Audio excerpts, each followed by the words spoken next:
A company called Westinghouse just sent me this pressure washer and this generator. They said, Steve, you can keep this equipment for free no matter what you say. We just want you to test our equipment out and tell your viewers what you think. Well, that's exactly what's about to happen right now. Today, I'm going to tell you honestly what I think about these two units. Let's do this.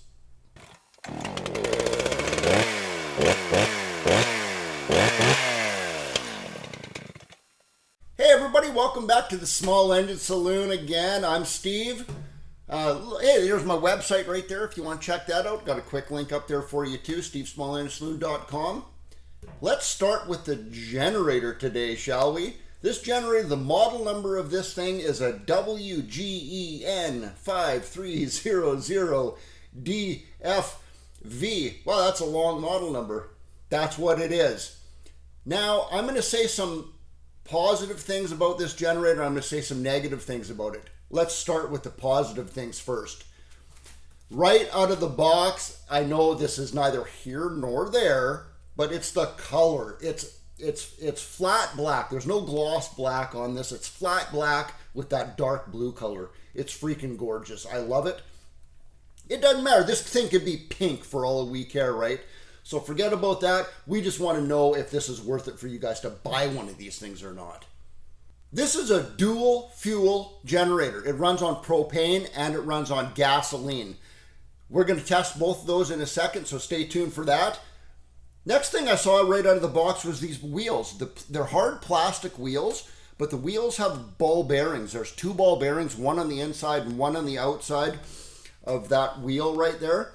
That's awesome right there. I've seen lots of generators out there that have wheels on them like your cheap lawnmowers. They're just the plastic wheel, no bearings, no bushings, just right on a metal axle. This is a great thing. The other thing I notice is these feet. Look at these feet that you put on right here. I have never seen black rubber feet like that are that thick. They're huge.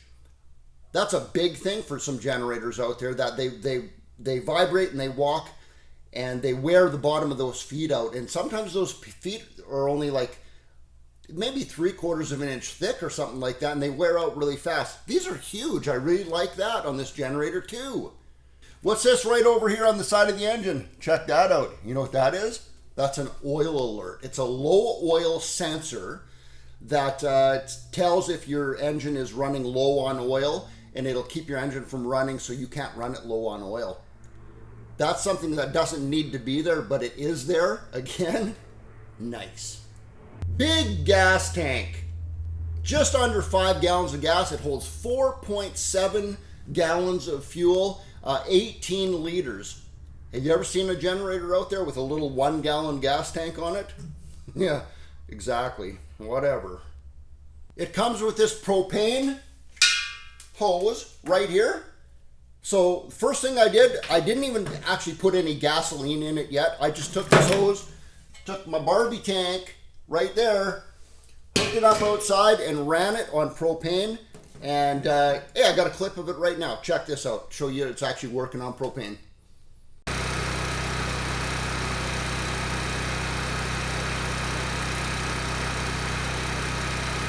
Runs absolutely perfect, and it runs at exactly 3,840 RPM, 3840.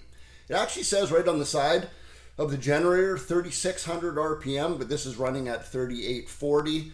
I thought that might be a tiny bit high, but hey, I'm not going to play with it right now. I think that's probably the way the manufacturer wants it to run. Hey, it's getting a little crowded in here right now, but I just wanted to show you something. Look at the size difference between these two generators here. This is a 4,500 watt generator. This is a 5,300 watt generator. This is a way more powerful generator, and look how much smaller it is. That's freaking awesome. Absolutely. Other thing, have a look at the receptacles. See the receptacles over here? There's no rubber protectors on there. Look at this one. They have these rubber protectors on here. Why are those there? I think it's pretty cool that they're there. They snap right into place. They're for keeping the elements out, I would say. for keeping water out. Yeah, you're not supposed to run these in the rain anyway, I get that. But it keeps the dirt out, it keeps the bugs out of your receptacles. I think that's awesome. Hey, what's underneath that receptacle? Look at this. What's that right there? It's an RV plug. It says right on it, for recreational purposes only. This one, not so much. Yeah, you can get an adapter for a generator like this where you can actually adapt the 240 plug on there to your RV. But on this generator, you don't need to. It's built in. Super cool. Okay, let's go show you a clip of this thing running now on gasoline.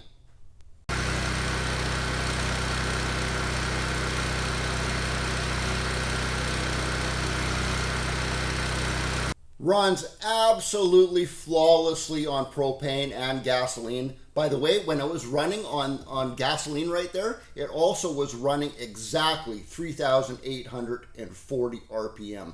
Exactly the same RPM between gasoline and propane. The reason I'm bringing that up is because I'm going to ask you a question right now. I don't know this. Look at this sticker right here. You see that sticker? It says that the wattage this puts out is a slightly lower, yeah, it's only 500 watts lower if it's running on propane. Why is that? I have absolutely no idea. The engine runs exactly the same speed. Why would it put out less wattage on propane than it does on gasoline? I have no idea. Guys, put your comments down right underneath this video in the comment section. That's straight up right there. All the things right off the top of my head that I really like about this generator. Negative things, you want me to get nitpicky now? Because that's what I'm going to do. I really had to rack my brain thinking about something to come up with negative on this generator. The only two things I can come up with is that I'm thinking maybe some of you out there will say hard plastic tires. Even though they got bearings in them, you might say, well, it'd be really nice if they were air-filled rubber tires. Well, I'll tell you this. I have 4 units in my shop right over there that have air-filled tires on them, and all of them, at least one or both tires are flat right now. At least these won't go flat on you.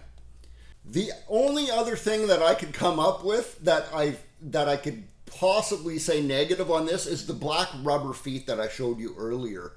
They're black. Have you ever had a pressure washer or a generator, you put it on your concrete driveway and it runs and it vibrates and it moves on its own? And those black rubber feet are putting little streaks across your concrete. It looks like a tiny little car just did a burnout. That's a marking foot right there. I've seen a lot of generators and pressure washers out that have the feet are gray. They're non-marking. They won't do that to your concrete. That is just as nitpicky as I can get on this thing. I absolutely love this generator right down to the price point. I have a link right underneath this video in my description so you can click on that and see what the price is. I can't quote prices for you because it depends on what country you live in and what your currency is. So click on that and check it out. I think it's worth every penny. I love it. But 1 beer to a 10 beer rating, I have to give this a straight up a 9 beer rating. I love it. Nobody's perfect. I can't ever give anybody a 10. Hey, FYI, that generator, I tried it on all kinds of things in my shop. I threw everything at it. I tried it on my pumped up air compressor. I tried it on fridges, freezers, microwaves, heaters, everything I could throw at it. It worked absolutely perfectly. I didn't think I needed to bore you guys with watching me try it on every single thing. Just trust me on that one. It works great. Now, let's move on to the pressure washer. Again, negatives, positives. Today, let's start with the negatives first. The engine. The only thing that I can come up with on the engine to say negative is that there is no oil alert like I showed you on that generator. There is no oil alert, low oil sensor in here. It's not that big of a deal if you know how to check your oil once in a while anyway. It's not going to be an issue. It's just a feature that could be on this engine, but it's not. Other than that, the engine is actually awesome. I have no problem with that engine at all. If we move to the cart, Again, this black marking foot down here, it could be a gray non-marking foot on there so it doesn't streak your concrete or your deck. It comes with this hose right here. It's a plastic, it's 25 feet long, and it's kind of a thin plastic hose. It's not rubber. You know, some pressure washers will come with a 50-foot hose that is a thick rubber hose. And again, you can actually get non-marking gray ones of these too, but even those don't come on a lot of even expensive pressure washers. They're not even there for that. The other thing about the cart right here with what it comes with, no turbo nozzle like this right here. That's a dirt killer. Some people call this a dirt killer. It's a rotary nozzle. I do have an actual video already. I'll put a quick link up here for you in the information button to you on how well these things work. A lot of pressure washers, even inexpensive pressure washers, come with one of these. Even though they might throw in a really cheap one, this one doesn't come with one at all. Again, no big deal. You can buy these quick upper ones that'll fit on this pressure washer down the road sometime if you want to. Moving on to the pump. The actual pump itself right here on the side of the engine. There is no oil fill in the top, there is no oil drain in the bottom, and there is no sight glass in the side, so you can even tell if there's any oil in there at all. And also, you know, some pressure washers come with adjusting a knob on the top where you can adjust the pressure up and down. This doesn't have that adjusting knob on there, so it is quite an inexpensive pump on this thing. But you know what, I'm going to show you a clip right now. Let's go outside and I'll show you how well this thing works. It really does work good.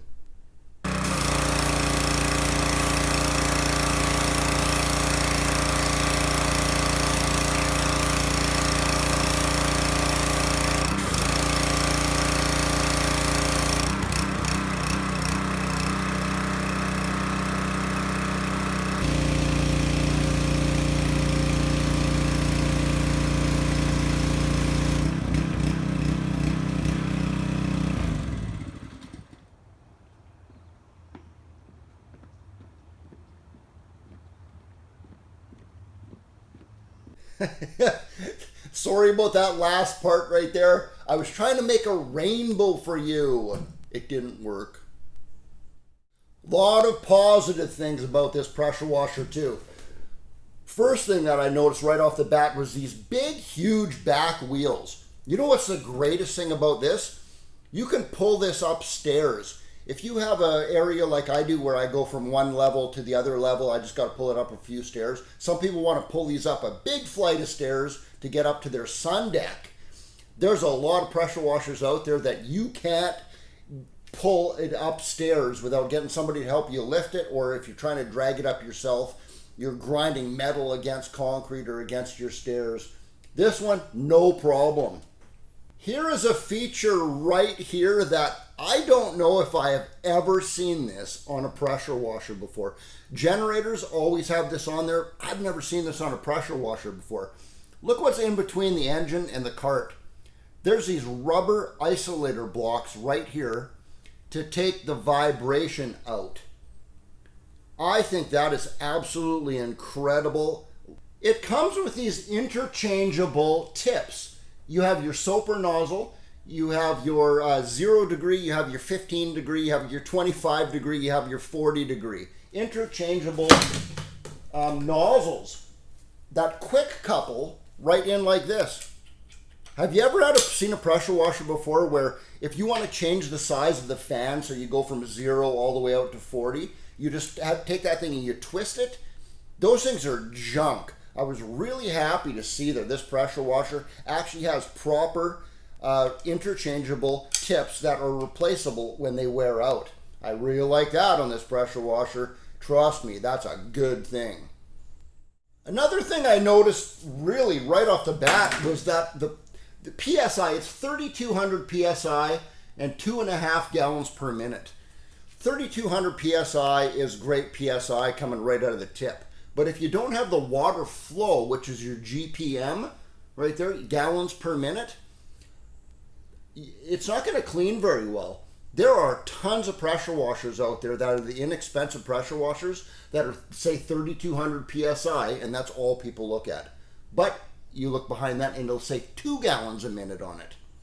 Not very much water is coming out, so it's kind of, oh, I've seen some pressure washers out there. I've tried some pressure washers out there that don't clean worth a crap.